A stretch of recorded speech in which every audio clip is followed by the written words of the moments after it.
ناظرین، 1971 کے سانحے کے بعد عمومی طور پہ مغربی پاکستان یا موجودہ پاکستان کے آئندہ نسلوں میں ایک بہت بڑی غلط فہمی پائی جاتی ہے۔ جب بھی ہم بنگالی مسلمانوں کا نام لیتے ہیں تو فوری طور پہ لاشعور میں ایک لفظ ابھرتا ہوا نظر آتا ہے جسے غدار کہا جاتا ہے۔ سوال یہ ہے کہ کیا بنگالی مسلمان واقعی غدار تھے؟ کیا وہ من حیث القوم غدار کہلائے جانے کے مستحق تھے؟ یہ وہ بنیادی سوال ہے جو دسمبر 2021 میں ہمیں اس کے بارے میں جاننا بہت ضروری ہے۔ آئیے ذرا تھوڑا سا ماضی کی طرف چلتے ہیں اور دیکھتے ہیں کہ بنگالی مسلمانوں کا مسلمانان ہند کی یا اسلامیان بر عظیم کی ملی تاریخ میں کیا تاریخی کردار رہا ہے۔ کیا یہ واقعی غدار تھے یا انہوں نے مسلمانان ہند کے لیے سیاسی، سماجی، ثقافتی، مذہبی، معاشی ہر میدان میں ایک کلیدی کردار ادا کیا؟ آئیے ذرا دیکھتے ہیں۔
بسم اللہ الرحمن الرحیم۔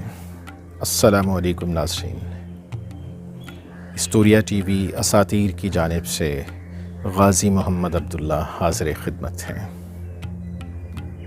ناظرین، دسمبر 2021 ہے۔ یہ مہینہ ہماری قومی اور ملی زندگی میں انتہائی اہمیت کا حامل ہے۔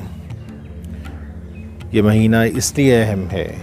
کہ اسی مہینے میں کچھ ایسے اہم واقعات تسلسل کے ساتھ ہوئے جو بالآخر 16 دسمبر 1971 کو ہمارے پیارے وطن پاکستان کو دو لخت کرنے کا باعث بن گئے۔ یہ ایک تلخ حقیقت ہے ہماری قومی اور ملی زندگی کا ایک عظیم سانحہ۔ قوموں کی زندگیوں میں ایسے مراحل آتے ہیں جب کبھی دھچکے پہنچتے ہیں، شکست ہوتی ہے اور اس کے نتیجے میں انفرادی اور اجتماعی مورال گر جاتا ہے۔ لیکن ناظرین، زندہ قومیں ایسے مرحلوں سے ہمت، حوصلے اور خاص طور پر اپنی غلطیوں پر نظر ثانی کے رویے سے دوبارہ سے ابھرتی ہیں۔ یہی وہ بنیادی نقطہ ہے جو ہماری آج کی اس ویڈیو کا لب لباب ہے۔ ناظرین، دسمبر کے مہینے میں ایک اور اہم واقعہ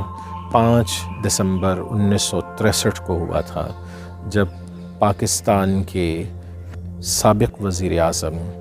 اور عوامی لیگ کے سربراہ اور تحریک پاکستان میں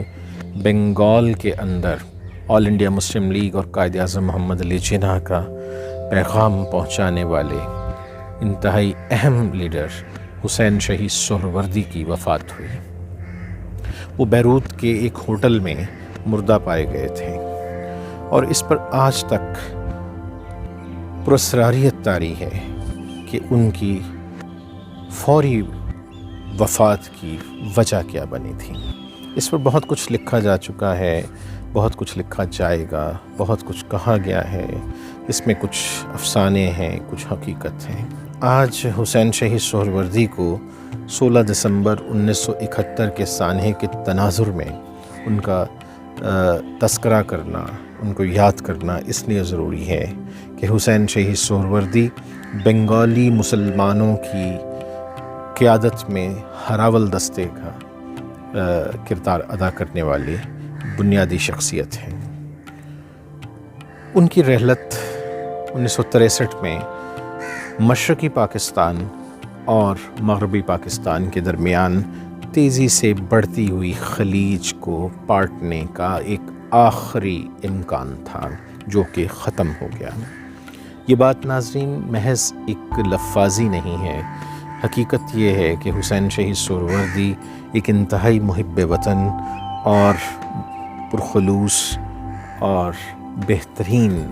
لیڈر تھے، عوامی رہنما تھے۔ مشرقی پاکستان میں تو ان کی مقبولیت اپنے عروج پر تھی ہی، لیکن مغربی پاکستان میں بھی انہیں مجموعی طور پہ انتہائی عزت اور وقار کی نگاہ سے دیکھا جاتا تھا۔ لیکن ناظرین، ایسا کیا ہوا کہ حسین شہید سہروردی اور ان جیسے دیگر بنگالی مسلمان رہنماؤں کی تمام کاوشیں پاکستان کو متحد رکھنے میں اور اس کو آگے بڑھانے میں وہ ناکام ہو گئیں؟ ایسا کیا ہوا کہ شیخ مجیب الرحمن، جو 1971 میں سانحہ مشرقی پاکستان کے 3 اہم ترین کرداروں میں سے ایک تھے، آخر ایسا کیا ہوا کہ وہی شیخ مجیب الرحمن جو کہ تحریک پاکستان میں بطور ایک طالب علم کے پاکستان میں اور اس کی تحریک میں ہراول دستے میں شامل تھے، انہوں نے پورے بنگال کے اندر طویل جد و جہد کے بعد پاکستان بنانے میں اپنا کردار ادا کیا تھا۔ بطور طالب علم کے کلکتہ مسلم لیگ میں شیخ مجیب الرحمن کا کردار ایک تاریخی حیثیت کا حامل ہے۔ ان کا حسین شہید سہروردی کے ساتھ ایک قریبی تعلق حسین شہید سہروردی اور ان کی پوری ٹیم کے ساتھ، جن میں ابو الہاشم شامل تھے، جن میں علامہ راغب احسن جیسی بڑی بڑی شخصیات شامل تھیں، ان تمام لوگوں کے ساتھ مل کر وہی شیخ مجیب الرحمن پاکستان بننے کے بعد تیزی سے وہ مرکز گریز قوتوں کا حصہ بنتے چلے گئے۔ ایسا کیوں ہوا؟ ایسے کون سے حالات ہیں، ایسے کون سے اسباب ہیں جن کی وجہ سے وہی شیخ مجیب الرحمن جو کل تک محب وطن تھے، وہ آج ان پر غداری کا لیبل لگایا جانے لگا؟ ایسی کون سی وجوہات ہیں؟ ناظرین، تاریخ کے یہ وہ اہم ترین اور چپتے ہوئے سوالات ہیں جو کہ ایک پاکستانی ہونے کی حیثیت سے اور ایک پاکستانی مورخ کی حیثیت سے میرا اور آپ کا، ہم سب کا فرض ہے کہ اس کی کھوج لگائیں، اس کو دیکھیں، اس پر گفتگو کریں اور ایمانداری کے ساتھ اس میں جو وجوہات ہیں، چاہے وہ دور رس اسباب تھے یا وہ فوری اسباب تھے، ان سب کا ایک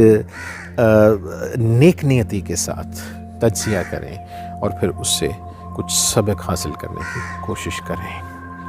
ناظرین، آج کی اس ویڈیو کا بنانے کا بنیادی مقصد نہ صرف بنگال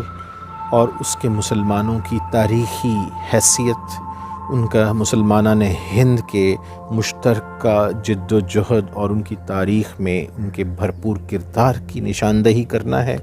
اور اس کا اعتراف بھی کرنا ہے، اور دوسری طرف بنگالی مسلمانوں کے ہماری ملی تاریخ میں ان کے صحیح مقام کا جائزہ لے کر ان کو ان کا صحیح مقام دلانا بھی مقصود ہے۔ اگر ہم ایسا نہیں کرتے ناظرین، تو یاد رکھیے کہ ہمارے اجتماعی جو غلطیاں، اجتماعی جو گناہ ہیں، یہ فطرت معاف نہیں کرتی۔ یہ تاریخ کا ایک بڑا تلخ سچ ہے، ایک تلخ حقیقت ہے، ایک بڑا گہرا سبق ہے۔ تو اسی تناظر میں ناظرین، اسٹوریا ٹی وی نے آپ کے لیے اس انتہائی اہم مہینے میں 16 دسمبر 1971 کے سانحہ مشرقی پاکستان کے تناظر میں ایک سیریز لانے کا فیصلہ کیا ہے، جس میں ہم گاہے مختلف اہم اور انتہائی ضروری سوالات کے جواب دینے کی کوشش کریں گے۔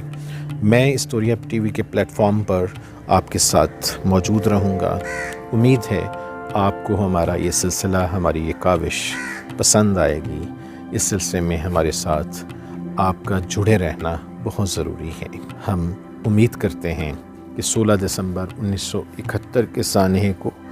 اس کے اسباب کو، اس کے کرداروں کو، ان واقعات کو آج ہم ایک تاریخ کی آنکھ سے، ایک نیک نیتی کے ساتھ، اخلاص کے ساتھ ہم اس کی نہ صرف کھوج لگانے کی کوشش کریں گے، بلکہ بہتر انداز سے اس سے کچھ بنیادی اسباق حاصل کرنے کی کوشش کریں گے تاکہ ہمارا مستقبل بہتر ہو، ہم آئندہ وہ غلطیاں نہ دہرائیں جو ہم ماضی میں دہرا چکے ہیں۔ علامہ اقبال کا ایک بڑا خوبصورت شعر ہے، وطن کی فکر کر ناداں، مصیبت آنے والی ہے، تیری بربادیوں کے مشورے ہیں آسمانوں میں۔ ہمارے ساتھ جڑے رہیے گا، اسٹوریا ٹی وی کے ساتھ جڑے رہیے گا، اور امید ہے سکوت ڈھاکہ 16 دسمبر کے حوالے سے ہماری یہ سیریز آپ کو پسند آئے گی۔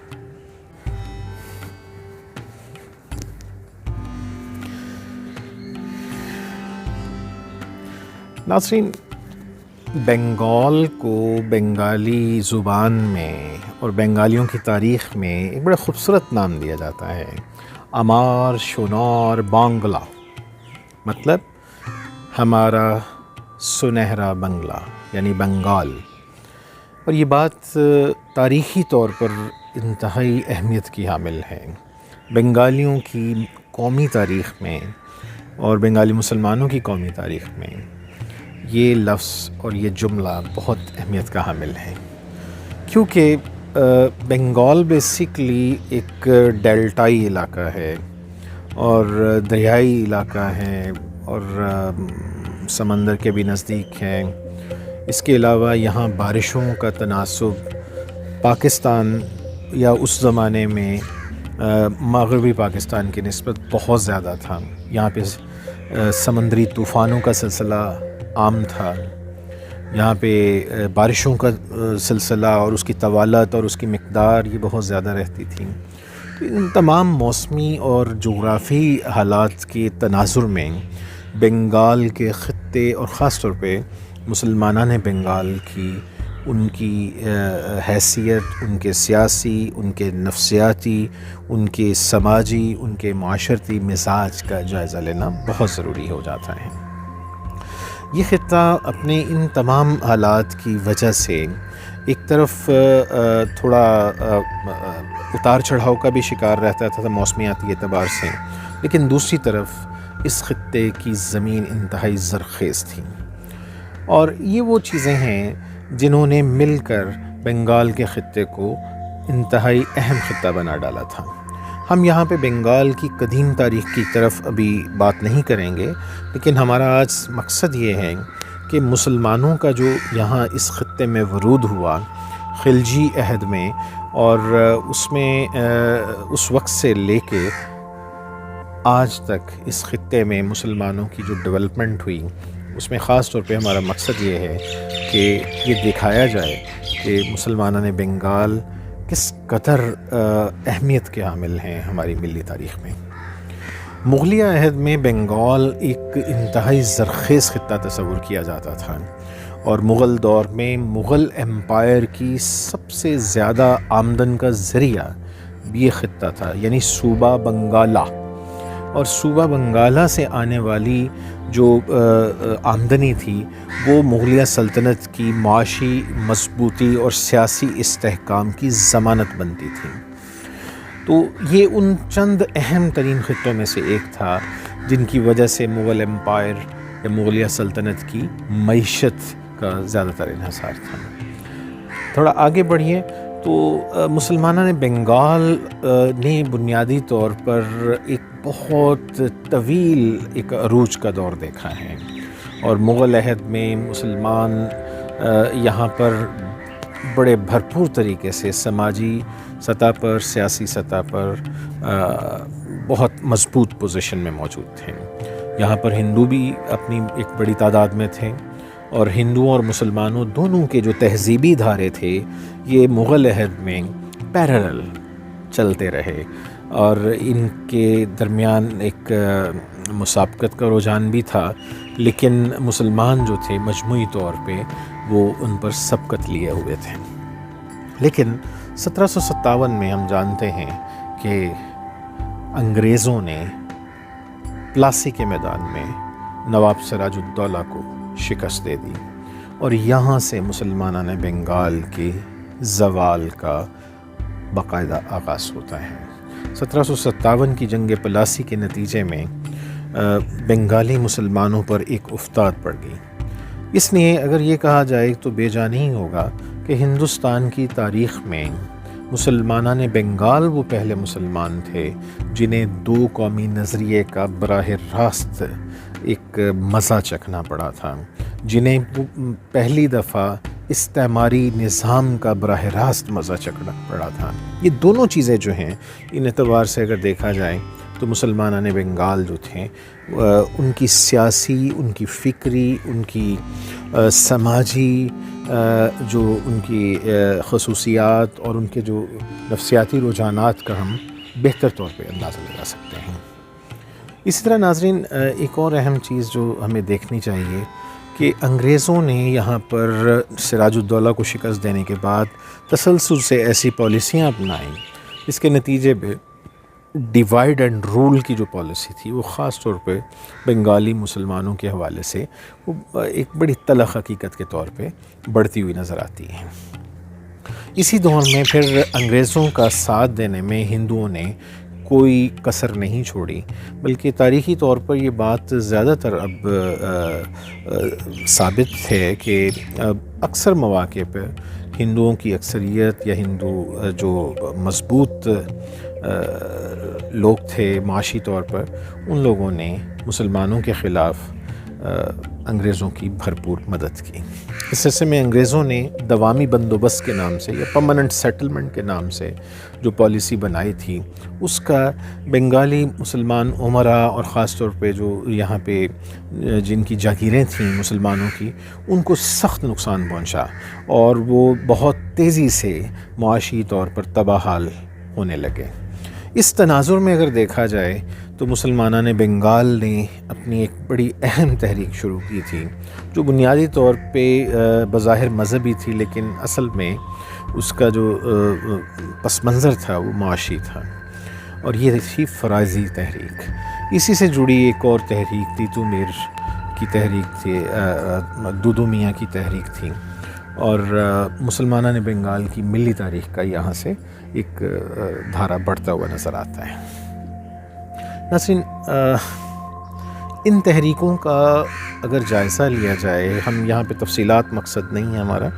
تو ہمیں ایک چیز بڑی واضح طور پہ نظر آتی ہے کہ مسلمان برعظیم پاک و ہند میں بنگالی مسلمان وہ پہلے لوگ تھے جنہوں نے ایک طرف تو انہیں ہندوؤں کا مسلسل ان کے ساتھ کمپٹیشن کا سامنا تھا، اور دوسری طرف ان کا انگریزوں کے ساتھ بڑا تفصیلی طور پہ بڑا ایک ان کی پالیسیوں کے نتائج کا سامنا تھا۔ ناظرین، ایسٹ انڈیا کمپنی کی مسلمان دشمن پالیسیاں تھیں۔ انہوں نے مسلمانوں کے اندر جو معاشی محرومی اور سیاسی محرومی کے جو احساسات مجزن کر دیے تھے، اس کا اندازہ اس حقیقت سے لگایا جا سکتا ہے کہ 1749 میں ایسٹ انڈیا کمپنی کی پالیسیوں کے نتیجے میں جو ایک شدید قحط بنگال میں ابھرا تھا، اس قحط کے بارے میں آج یہ چیزیں تحقیقی طور پر ثابت ہو چکی ہیں کہ انگریزوں نے اس میں انتہائی گھنانہ کردار ادا کیا تھا۔ یہ بات اپنی جگہ ایک حقیقت ہے کہ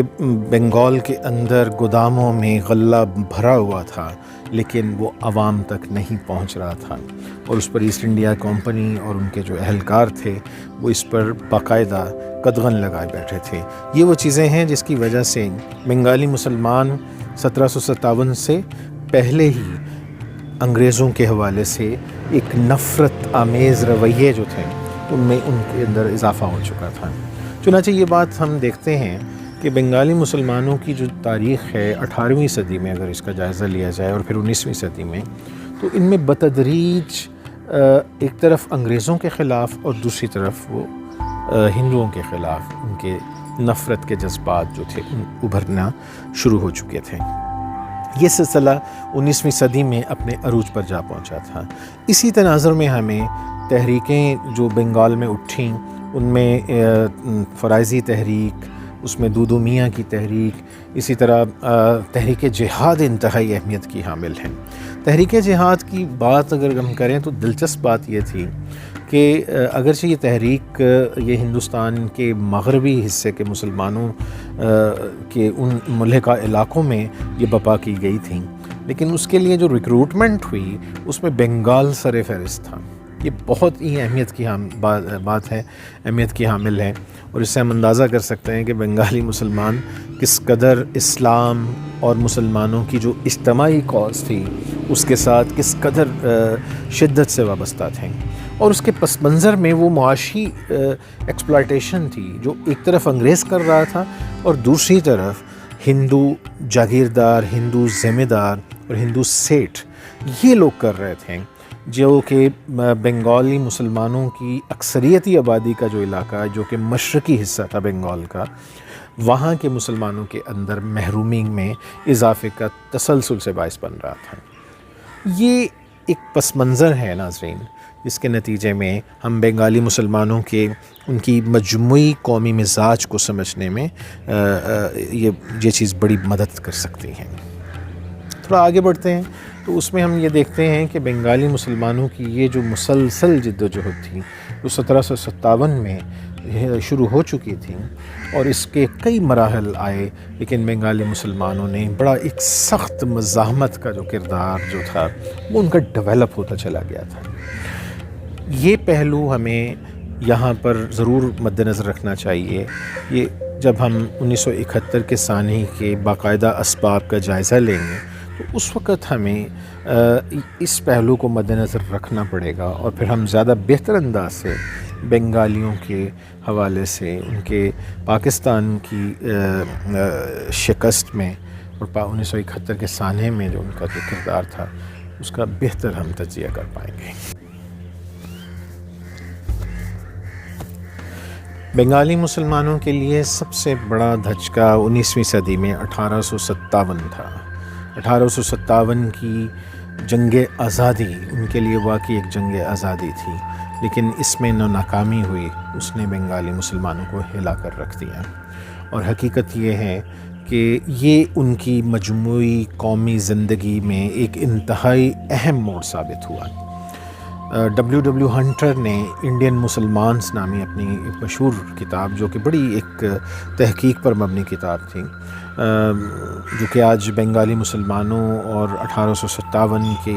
اسباب کا جائزہ لینے کے لیے آج بھی ایک اہم ڈاکیومنٹ کا درجہ رکھتی ہیں، تو اس میں اس نے جا بجا بنگال کے مسلمانوں کی حالت زار کا جائزہ لیا ہے۔ اس نے بتایا ہے کہ کیسے بڑے بڑے نامی گرامی جو نواب فیملیوں سے تعلق رکھنے والے مسلمان لوگ تھے، وہ کس طرح سڑکوں پر آ گئے تھے، جو ان کے خاندان جو تھے معاشی طور پہ برباد ہو گئے تھے۔ اس کے علاوہ اور بہت ساری ایسی پالیسیاں تھیں جو انگریزوں نے پچھلی ایک صدی میں اپنائی تھیں، جس سے بنگال جو کسی زمانے میں اپنی معیشت کے لیے پورے ہندوستان میں کیا بلکہ بیرون ہندوستان مشہور تھا، اس کا بنایا ہوا کپڑا خاص طور پہ ململ کا کپڑا پوری دنیا میں مشہور تھا، اور اس قدر نرم تھا کہ یہ اس کے کئی میٹر تھان جو ہے وہ بڑی آسانی سے چند سیکنڈوں میں ایک چھوٹی سی انگوٹھی میں سے گزارا جا سکتا تھا، اس قدر نرم کپڑا۔ لیکن یہ جو ململ کی صنعت تھی یہ تباہ برباد ہوئی۔ اسی طرح اور بہت ساری ایسی صنعتیں تھیں جن میں بنگالی مسلمان اور ان کے ہنرمندوں نے دنیا میں اپنا نام پیدا کر رکھا تھا، اس نے ان کو تباہ و برباد کر کے رکھ دیا تھا۔ چنانچہ 1857 کے بعد سے مسلمانوں نے بنگال کا ایک طرف ان کا معاشی استحصال میں اس میں شدید اضافہ ہو گیا، دوسری طرف 1857 کے بعد مسلمانوں نے بنگال کے اندر شاید برعظیم میں وہ چند ایسے خطے تھے جہاں پر مسلمانوں نے ایک تعلیمی، علمی، سماجی، ثقافتی اور سیاسی تحریکیں شروع کیں۔ تو اس میں ہم دیکھتے ہیں کہ مسلمانوں میں بنگال کے خطے میں یہاں بڑی بڑی شخصیات پیدا ہوئیں، جن میں نواب عبداللطیف تھے۔ نواب عبداللطیف کو اگر یہ کہا جائے کہ وہ بنگالی مسلمانوں میں انہوں نے وہی جذبہ ڈال دیا تھا جو کہ سر سید احمد خان نے ڈالا تھا۔ ناظرین، آج کی گفتگو میں ہم نے یہ دیکھنے کی کوشش کی ہے، یہ جاننے کی کوشش کی ہے کہ کیا بنگالی مسلمانوں کو غدار کہنا درست ہے، اور اس تناظر میں ہم نے یہ جائزہ لیا ہے کہ بنگالی مسلمانوں کی ملی خدمات کیا رہی ہیں، زندگی کے ہر شعبے میں ان کی خدمات کا ہم نے تفصیلی جائزہ لیا ہے۔ امید ہے آپ کو آج کی اس گفتگو کے بعد بنگالی مسلمانوں کے مجموعی قومی مزاج کو سمجھنے میں ضرور مدد ملے گی۔ سقوط ڈھاکہ اور بنگالی مسلمانوں کے قومی کردار کے حوالے سے ہماری یہ سیریز کے آئندہ پروگرام جو آئیں گے ان میں امید ہے آپ اپنی دلچسپی برقرار رکھ پائیں گے اور ہمارے ساتھ جڑے رہیں گے۔ اللہ تعالیٰ پاکستان پر اور مسلمانان بر عظیم پر اپنی رحمت فرمائے اور ہمیں اپنی غلطیوں سے سبق سیکھنے کا حوصلہ عطا فرمائے۔ انشاءاللہ دوبارہ اسی نوعیت کے ایک اور پروگرام میں ایک اور ایپیسوڈ میں ملیں گے۔ تب تک کے لیے غازی محمد عبداللہ آپ سے اجازت چاہتا ہے۔ اللہ نے کے بعد